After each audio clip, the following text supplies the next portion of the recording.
नमस्कार। भारतीय शिक्षा संकुल के इस पते पर आपका हार्दिक स्वागत है। मैं सुरेंद्र कुमार शर्मा, व्याख्याता गणित।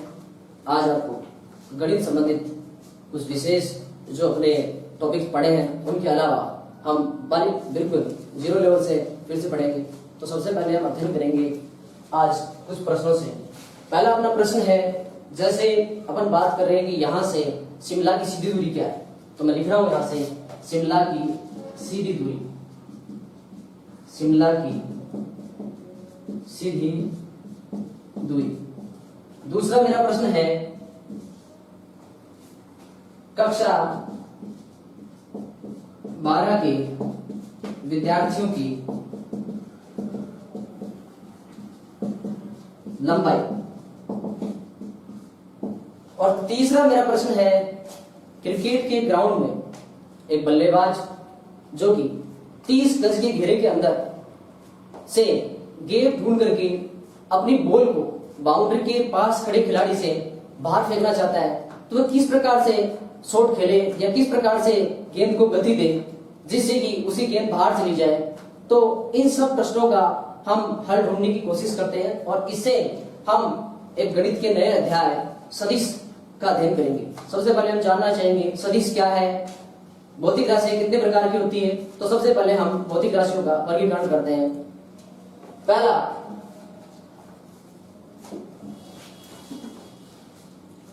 भौतिक राशियों का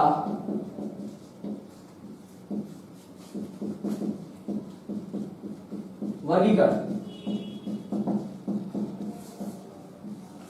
भौतिक राशियों की वर्गीकरण में हम देखेंगे कि भौतिक राशियों में जैसे मैंने क्वेश्चंस पूछे कि यहां से शिमला की सीधी दूरी, तो सीधी दूरी का मतलब यह है कि अपने पास एक स्ट्रेट लाइन होगी जिसमें अपने पास दिशा भी होगी और परिमाण भी होगा।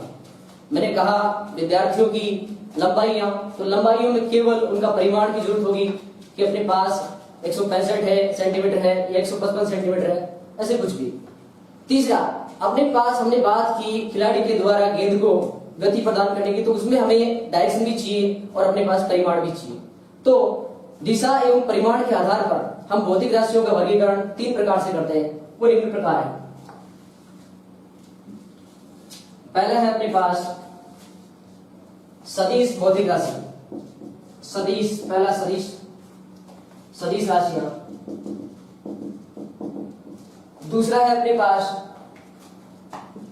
अदिश भौतिक राशियां और तीसरा है अपने पास प्रदिश, प्रदिश भौतिक राशियां। प्रदिश भौतिक राशियां अपने पास अपने सिलेबस में नहीं है, लेकिन सबसे पहले चर्चा हम इन्हीं पर करेंगे। देखिए, प्रदिश राशियां वे भौतिक राशियां जो सदिश एवं अदिश के मध्य सेतु का कार्य करती है। अदिश के मध्य सेतु का कार्य करती है। सबसे पहले हम बात करेंगे इसके एग्जांपल्स की।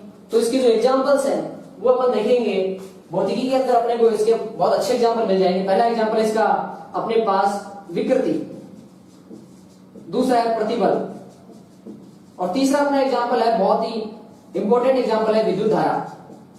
याद रखिए, विद्युत धारा अपने पास एक अदिश राशि भी होती है, लेकिन साथ में ये प्रदिश भी है। इसके अलावा हम बात करेंगे सबसे पहले सदिश राशियों की। तो जो सदिश राशियां अपनी, उनमें क्या है, वे भौतिक राशियां जिनमें परिमाण और दिशा दोनों हो, परिमाण प्लस दिशा दोनों हो, वे सदिश राशियां कहलाती है। और अदिश राशियां वे भौतिक राशियां जिनमें केवल परिमाण हो, वे अदिश भौतिक राशियां कहलाती है। अब हम बात करेंगे कि क्या सदिश भौतिक राशियों में केवल दिशा एवं परिमाण होना ही आवश्यक है। तो इसके कुछ अपवाद भी है, हम सबसे पहले उन पर चर्चा कर लेते हैं। जैसे मैंने बताया, इसकी चर्चा करेंगे तो इसके बहुत सारे एग्जांपल है। जैसे अपने पास त्वरण है, दूसरा अपने पास वेग है, विस्थापन है, बल है। इसके अलावा इसके कुछ अपवाद भी है। वो अपवाद है अपना एक विद्युत धारा, मैं अपवाद यहां लिख रहा हूं, विद्युत धारा और एक कोण। ये दोनों अदिश राशियां हैं। मैंने पहले बताया कि विद्युत धारा अदिश भी है, लेकिन ये प्रतिश के अंदर भी गिनी जाती है। और एक कोण, विद्युत धारा एक कोण दोनों अदिश राशियां हैं। अब ये अदिश क्यों है तो हम इस पर चर्चा करेंगे। विद्युत धारा अदिश इसलिए है, इसके अंदर परिमाण और दिशा दोनों है, लेकिन यह सदिश योग के समांतर चतुर्भुज नियम का पालन नहीं करती है। और कोण भी सदिश इसलिए नहीं है क्योंकि यह सदिश बीजगणित के नियमों का पालन नहीं करता है। तो देखिए, ये अपने पास दोनों अदिश राशियां हैं। उसके बाद में हम अदिश राशियों की और बात करें तो अपने पास दूरी, एग्जांपल्स है दूरी, घनत्व, द्रव्यमान, तापमान, लंबाई, आयतन आदि। ये अपने पास भौतिक राशियों का वर्गीकरण हो चुका है।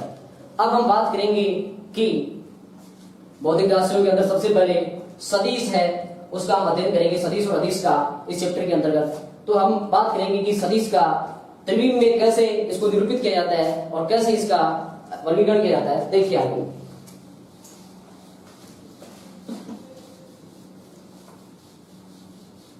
सदिश किसी अंतरिक्ष के अंदर, सदिश को मुक्त आकाश के अंतरिक्ष के अंतर्गत हम किसी दिश रेखाखंड द्वारा व्यक्त करते हैं। दिश रेखाखंड का मतलब ये होता है, जैसे मान लीजिए ये ए बी, ए और बी कोई दो बिंदु है और इनको मिलाने वाला रेखाखंड अपने पास में ए बी है। तो यहाँ पर दिश रेखाखंड का मतलब ये है कि इस रेखाखंड की कोई लंबाई भी है और इसकी डायरेक्शन भी है। डायरेक्शन का मतलब ये है कि ये ए से बी की ओर जा रहा है, और अगर इसकी डायरेक्शन जस्ट ऐसे होती बी से ए तो ये अपने पास हो जाता बी वेक्टर। तो यहाँ हम इसको बोलेंगे ए बी सदिश, यानी कि ए बी वेक्टर, और इस सदिश को बोलेंगे हम बी ए वेक्टर। तो ये अपने पास बी ए वेक्टर है। अब हम इसके बाद में चर्चा करेंगे। सदिश के तीन घटक होते हैं।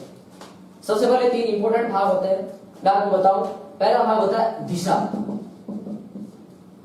सदिश की दिशा। यहां हमने दिशा की बात की तो दिशा है ए से बी की ओर।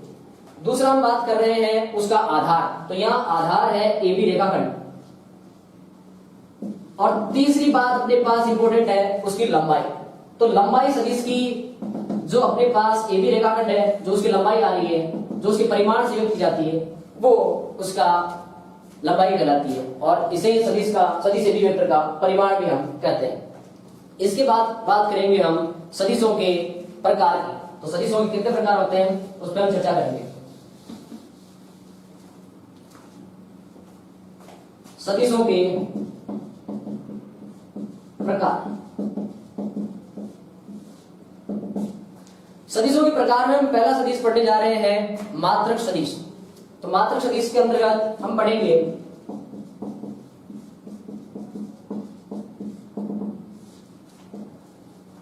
मात्रक सदिश। नाम से बिल्कुल स्पष्ट है, मात्रक का अर्थ होता है इकाई या एक, अर्थात वह सदिश जिसका परिमाण इकाई हो मात्रक सदिश कहलाता है।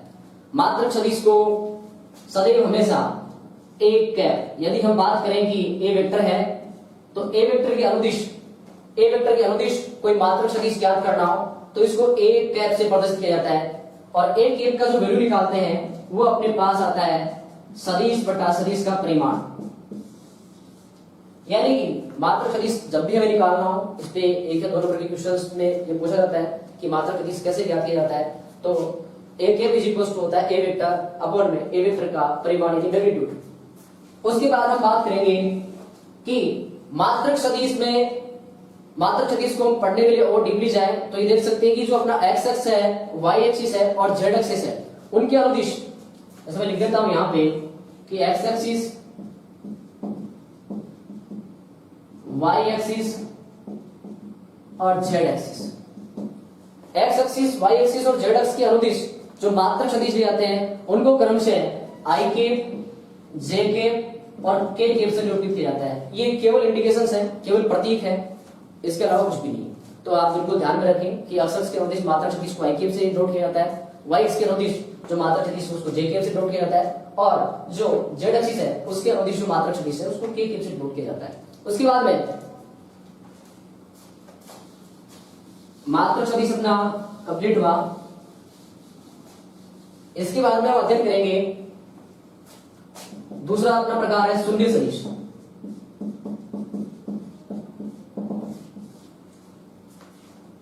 शून्य सदिश वह सदिश जिसका परिमाण शून्य हो, वह सदिश जिसका परिमाण क्या हो, शून्य हो, शून्य सदिश कहलाता है। अब शून्य सदिश को हम कैसे व्यक्त करते हैं, तो शून्य सदिश को स्थिति सदिश, तीसरा अपना सदिश है स्थिति सदिश।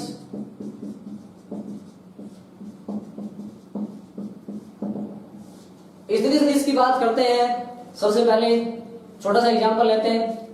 जैसे कि आप अभी भारतीय स्कूल में बैठे हो और आपको पूछ रहे कि यहां से अमेरिका कहां है या यहां से राम सेतु कहां है, तो आप बिल्कुल अपने आप को यहां से भारतीय स्कूल को सेंटर मान करके आप यहां से अमेरिका या राम सेतु की आप स्थिति देखेंगे। तो सबसे पहला इंपॉर्टेंट काम ये है कि जब भी हम किसी बिंदु की स्थिति निकालते हैं तो स्थिति के लिए अपने पास मूल बिंदु होना आवश्यक है। स्थिति सदैव मूल बिंदु के सापेक्ष ही ज्ञात की जाती है। आप मूल बिंदु चाहे कोई पर्टिकुलर बिंदु ले सकते हो या मूल बिंदु आप 000 को भी ले सकते हो। तो मूल बिंदु को आप कुछ भी ले सकते हो। जैसे जनरली हम क्या करते हैं, मूल बिंदु अपन 0 लेते हैं। जरूरी नहीं मूल बिंदु 0 ही ले, मूल बिंदु कुछ भी लिया जा सकता है। तो हम बात करते हैं कि मूल बिंदु O अपने पास 0 है, त्रिकोणीय निर्देशांक की बात हो रही है अपने पास। तो यहां पर अब कोई बिंदु अगर P अपने पास है जिसकी कोऑर्डिनेट्स x y z है, तो बिंदु O के सापेक्ष याद रखिए यहां O बिंदु भारतीय स्कूल होगा और P बिंदु होगा राम सेतु या अमेरिका की पोजीशन। तो यहां पर अपने को P बिंदु की स्थिति निकालनी है। तो P बिंदु की स्थिति निकालनी है तो P बिंदु की स्थिति कैसे डिनोट होगी, OP वेक्टर से। और OP वेक्टर कैसे आएगा, x i के प्लस y j के प्लस z के। ये अपने पास बिंदु P की स्थिति आ गई। तो ये OP वेक्टर डिनोट कर रहा है, ध्यान से देखिए यहाँ पे OP वेक्टर डिनोट कर रहा है बिंदु P की स्थिति को बिंदु O के सापेक्ष, यहाँ O मूल बिंदु होगा। अब हम बात करेंगे इस सीरीज पे, आगे हम और डिस्कस करेंगे जब हम योग का जो त्रिभुज नियम है उसका अध्ययन कर लेंगे। उसके बाद इस पे और ज्यादा डीपली अध्ययन करेंगे कि ये कैसे आया। इसके बाद अपना आता है समदिश सदिश। समदिश सदिश और दूसरा पार्ट है विषमदिश सदिश। विषमदिश या हम कहें असमदिश सदिश। असमदिश सदिश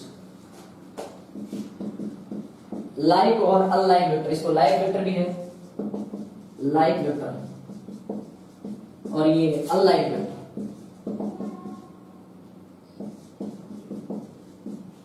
सबसे पहले हम बात करेंगे समदिश सदिश। समदिश सदिश क्या होता है, विषमदिश सदिश क्या होता है।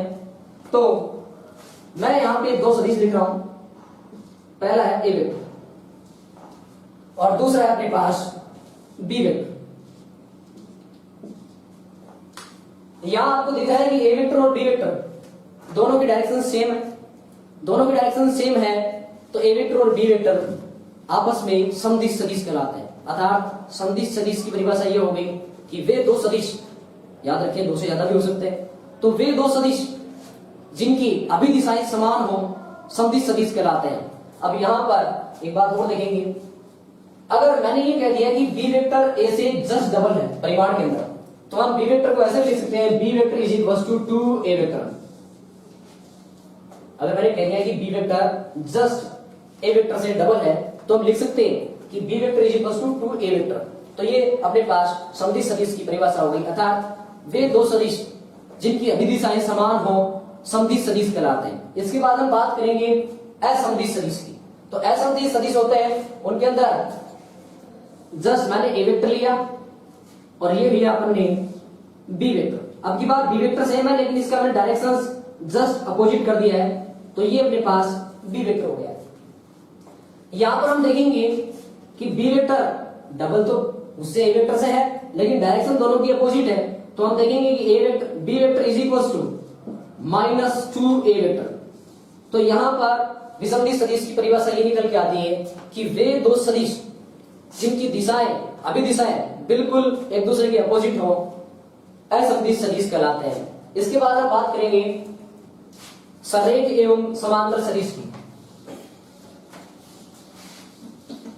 सरेख एवं समांतर सदिश, सरेख एवं समांतर सदिश दोनों एक ही सदिश है। सरेख एवं समांतर जहां भी आपको ये नाम मिले, दोनों एक ही चीज है। सरेख या समांतर सदिश कौन से होते हैं? वे दो सदिश या दो से अधिक सदिश परस्पर सरेख या समांतर होंगे जिनके आधार या तो समान हो या एक दूसरे के समांतर हो। तो देखिए अभी बात करते हैं, जैसे ये अपने पास ए वेक्टर है और ये है अपने पास बी वेक्टर। मैंने यहां केवल सरेख की बात की है, तो सरेख के अंदर ये बात ध्यान रखना है कि परिमाण से उनका कोई लेना देना नहीं होगा। आप केवल इतना देखेंगे कि ये ए वेक्टर है और ये बी वेक्टर है, ये दोनों आपस में सरेख कहलाएंगे यदि B vector is equal to lambda A vector या ए वेक्टर इज इक्वल सदिश बी सरेख सदिश होते हैं। तो यहां से बड़ी परिभाषा ये निकल के आ रही है कि समदिश, असमदिश, समांतर और सरेख ये सब एक ही प्रकार के सदिश है। और अब हम बात करते हैं, यहां पर एक इंपोर्टेंट रिजल्ट ये देखेंगे कि जो अपना ये लेमडा है वो लेमडा ग्रेटर देन 0 है तो समदिश सदिश होंगे, और यदि लेमडा लेस देन 0 है तो विषमदिश सदिश होंगे। विषमदिश सदिश, ये ए वेक्टर है, स्मॉल ए वेक्टर है, ये अपने पास स्मॉल बी वेक्टर है, ये अपने पास स्मॉल सी वेक्टर है और ये स्मॉल डी वेक्टर है। ये सभी सह आदिम सदिश कहलाते हैं, ये सभी एक ही बिंदु से निकले हुए हैं। इसके बाद जो अपना सदिश का प्रकार आएगा वो आएगा संलग्न सदिश। संलग्न सदिश, संलग्न सदिश की अगर हम बात करें तो संलग्न सदिश में वे सदिश जिनका छोर बिंदु एक हो, जस्ट अपोजिट देखिए आप यहां से, इनका छोर बिंदु एक है, इनका आदि बिंदु एक है, तो हम बात करें कि ये AO है, ये BO है, ये CO है और ये DO है, तो इनका छोर बिंदु बिल्कुल एक है, तो ये आपस में सारे सदिश संलग्न सदिश कहलाते हैं। इसके बाद में हम बात करेंगे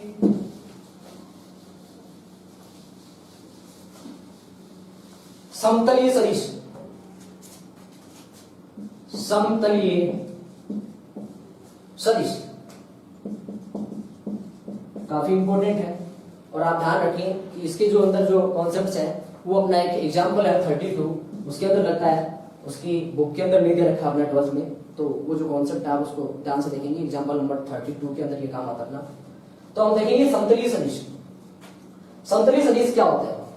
सबसे पहले जो अपनी बुक के अंदर आगे हम डिस्कस करेंगे कि तीन सदिश समतलीय हो तो उसके लिए आवश्यक शर्त होती है box ABC is equal to 0।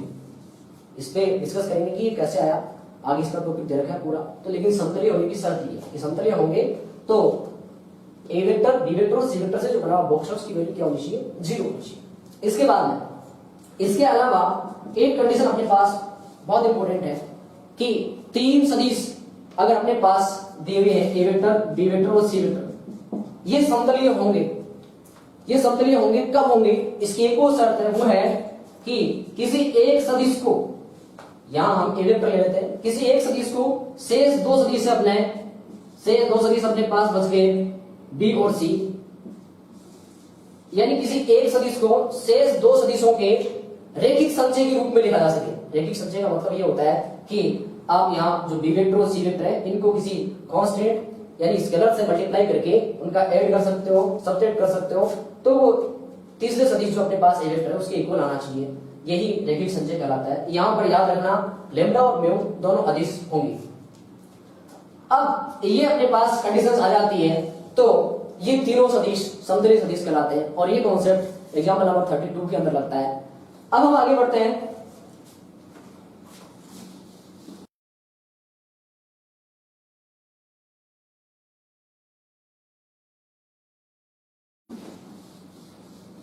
अगला अपना प्रकार है समान सदिश।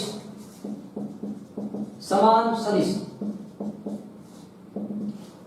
समान सदिश की अगर हम बात करें तो नाम से ही बिल्कुल दिख रहा है कि समान सदिश का मतलब यह होता है कि वे दो सदिश जिनकी अभिदिशाएं एवं परिमाण दोनों समान हो, समान सदिश कहलाते हैं। तो हम बात करेंगे, जैसे मान लीजिएगा x, क्वेश्चंस कैसे पूछते हैं वो बता देते हैं। एक्स आई के प्लस वाई जे के प्लस जेड के इज इक्वल टू, मैंने दे दिया 3i के प्लस 2j के माइनस 1 के।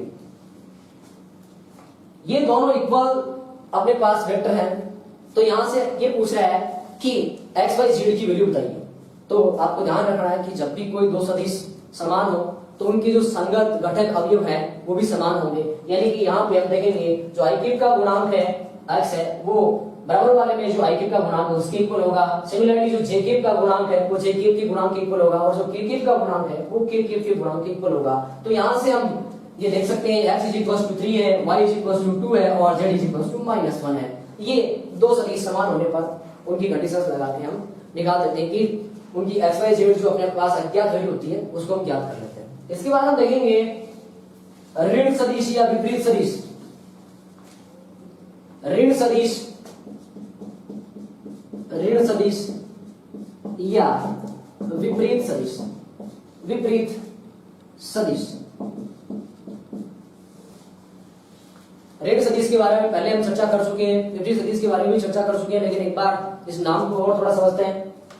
जैसे मान लीजिएगा ये अपने पास AB वेक्टर है, AB वेक्टर। तो AB वेक्टर का जो ऋण सदिश होगा वो कहलाएगा DA वेक्टर, DA वेक्टर। यानी AB वेक्टर का ऋण सदिश या विपरीत सदिश वह सदिश होता है जो परिमाण में बिल्कुल AB वेक्टर के इक्वल होता है लेकिन दिशा में AB वेक्टर के विपरीत होता है। तो ये अपने पास ऋण सदिश या विपरीत सदिश हो गया है। इसके बाद हम बात करेंगे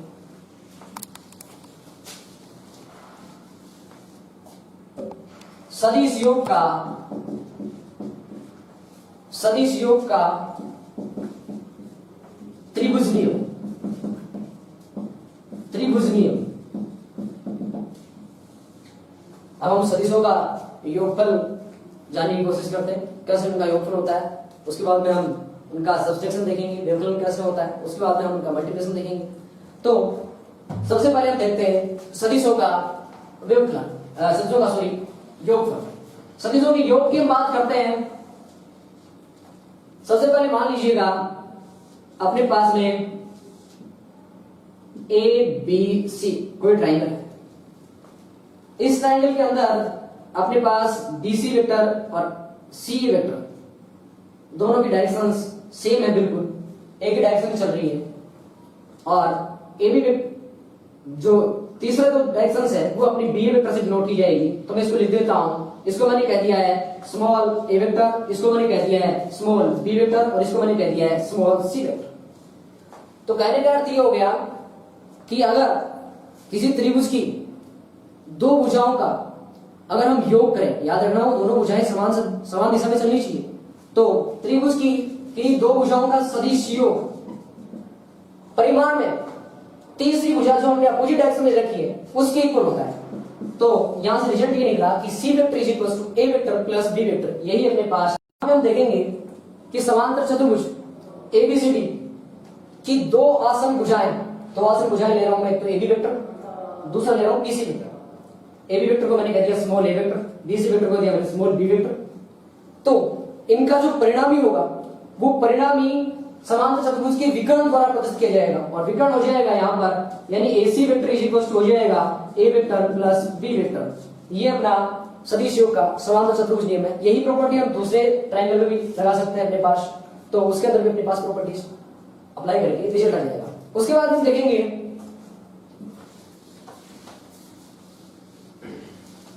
सदिश योग का बहुभुज नियम। सदिश योग का बहुभुज नियम। सदिश योग का बहुभुज नियम हमने त्रिभुज का पढ़ा, चतुर्भुज का पढ़ा। अब हम चार भुजाओं से ज्यादा जो भुजा वाली आकृति है वो लेंगे। तो उसके बाद बात करते हैं, मान लीजिएगा कि अपने पास ओ ए वेक्टर से रिप्रेजेंट कोई सदिश ए वेक्टर है और बिंदु ए से बी अपने पास ओसी वेक्टर प्लस सीडी वेक्टर की परिणामी की, तो इनका जो परिणामी आएगा वो आएगा A vector plus B vector plus C vector plus D vector. ये अपने पास सदिश योग का बहुभुज नियम हो गया। इसके बाद हम देखेंगे कि अगर हम एक द्विआधारी संक्रिया परिभाषित करें सदिशों के अंतर्गत योग की, तो योग के लिए कौन कौन सी प्रॉपर्टीज वो फॉलो करती है, यानी कि हम बात करेंगे कर्मण्यता की और बात करेंगे सहचारिता की, बात करेंगे तत्समों की, तत्समक अवयव की और बात करेंगे हम प्रतिलोम की। तो सबसे पहले हम बात करते हैं योग की संक्रिया के लिए क्रम विनिमयता। क्रम विनिमयता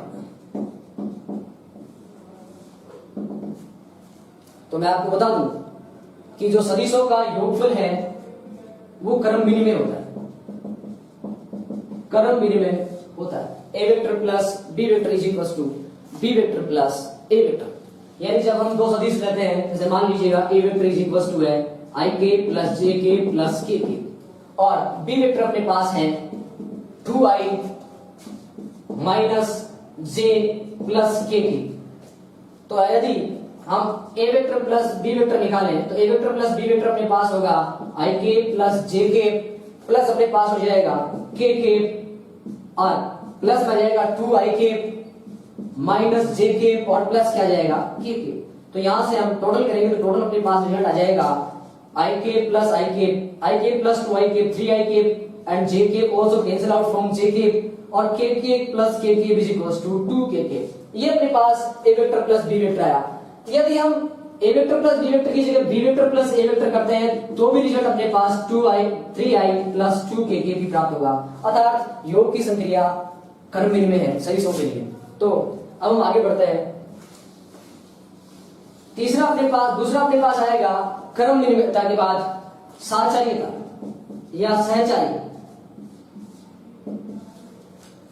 साचरिता या सहचारी, इसके बाद में हम तत्समक का अध्ययन करेंगे। सबसे पहले सहचारी प्रॉपर्टीज क्या होती है इसके बारे में देख लेते हैं। यदि तीन सदिश एक ए वेक्टर ले, दूसरा बी वेक्टर ले, तीसरा सी वेक्टर ले, तो हम यहां पर सहचारी प्रॉपर्टी की बात कर रहे हैं। अर्थात A vector plus B vector plus C vector is equal to होता है अपने पास A vector plus B vector plus C vector. यह साचरी प्रॉपर्टी है और यह भी योग की संक्रिया के लिए परिभाषित है सदिशों के लिए। अब हम बात करेंगे अपने पास तत्समक की। तो तत्समक की बात करें तो तत्समक क्या होता है? तत्समक अवयव इंपोर्टेंट है ये। तत्समक अवयव की परिभाषा हम जानते हैं कि कोई सदिश ए वेक्टर है तो इसके लिए तत्समक वो एलिमेंट होगा जिसको इस पर लगाएं तो रिजल्ट में वापस वही वेक्टर अपने पास आ जाए। तो यहां से हम देख रहे हैं कि जीरो वेक्टर शून्य सदिश ऐसा सदिश है जिसको किसी भी सदिश के साथ जोड़ा जाए तो वापस उसी सदिश को दे देता है। अर्थात A vector plus zero vector is equal to A vector is equal to zero vector plus A vector. तो यह वाम और दक्षिण दोनों तत्वों की प्रॉपर्टी को फॉलो कर रहा है। अतः शून्य सदिश योग की संक्रिया के लिए तत्समक अवयव का काम करेगा। इसके बाद हम बात करते हैं प्रतिलोम अवयव। योग की संक्रिया के लिए प्रतिलोम अवयव क्या होता है या प्रतिलोम सदिश क्या होगा? प्रतिलोम सदिश योग की संक्रिया के लिए हम देखें तत्समक की परिभाषा ये कहती है कि A vector plus B vector is equal to zero vector. मान लिया कोई सदिश अपने पास में ए वेक्टर है, अपने को उसका प्रतिलोम ढूंढना है योग की संक्रिया के लिए प्रतिलोम सदिश। तो तत्समक अवयव की परिभाषा से A vector plus B vector is equal to zero vector. तो यहां से अपने पास रिजल्ट आएगा B vector is equal to minus A vector. अर्थात किसी सदिश का प्रतिलोम योग की संक्रिया के लिए उसका ऋण सदिश ही होता है, उसका विपरीत सदिश ही होता है। ये आप बिल्कुल ध्यान रखें। इसके बाद में हम बात करेंगे सदिशों का व्यवकलन। सदिशों का व्यवकलन सदिशों के व्यवकलन की चर्चा हम करेंगे। तो हम बात करते हैं सबसे पहले ओ ए बी। ये अपने पास में कोई ट्राइंगल है, कोई त्रिभुज है। तो सबसे पहले हम बात करते हैं ओ A vector, A B vector, इसको मैंने स्मॉल बी वेक्टर कह दिया, इसको मैंने स्मॉल ए वेक्टर कह दिया, और ये अपना ओ बी वेक्टर है। तो त्रिभुज ओ ए बी से O B vector is equal to आ जाएगा अपने पास, O B vector is equal to आ जाएगा A vector plus B vector. अब मैं एक काम कर दूं, यानी अपने पास ओ ए बी ट्राइंगल से O B vector is equal to A vector plus B vector, सदिश योग के त्रिभुज नियम से। अब इसके बाद में हम चर्चा करेंगे कि अगर मैं ए बी वेक्टर को जस्ट विपरीत दिशा में, यानी कि दिशा विपरीत कर देता हूं, परिमाण बी वेक्टर की इक्वल लेंगे और दिशा जस्ट ए बी से ए बी डैश कर देते हैं, ए बी डैश, तो ये हो जाएगा अपना minus B vector, minus B vector. अब हम बात करेंगे ओ को बी डैश से मिला देते हैं, और अब हम बात करेंगे त्रिभुज ओ ए बी डैश से। तो त्रिभुज ओ ए बी डैश में जो योग का त्रिभुज नियम अप्लाई करते हैं, तो उससे रिजल्ट अपने पास आएगा O B dash is equal to, O B dash देखेंगे तो डायरेक्शन यहां दिख रही है कि ए से बी डैश है, ये डायरेक्शन मूल बिंदु से चल रही है तो ओ बी डैश होगी, और ये हो जाएगा अपना ओ ए। तो यहां से त्रिभुज नियम अप्लाई करने पर रिजल्ट आएगा अपने पास ओ ए वेक्टर प्लस अपने पास होगा ए बी डैश वेक्टर, तो रिजल्ट आएगा O B vector is equal to O B dash vector is equal to O A vector यानी ए वेक्टर माइनस हो जाएगा बी वेक्टर। तो यह यहां अपने पास जो ओ बी डैश वेक्टर प्राप्त हुआ वह दो सदिशों ए और बी के अंतर को व्यक्त कर रहा है, और इसे ही हम दो सदिशों का व्यवकलन से डिनोट करते हैं, प्रदर्शित करते हैं। इसके बाद हम पढ़ेंगे किसी अदिश का सदिश से गुणन, किसी अदिश का सदिश से गुणन, किसी अदिश का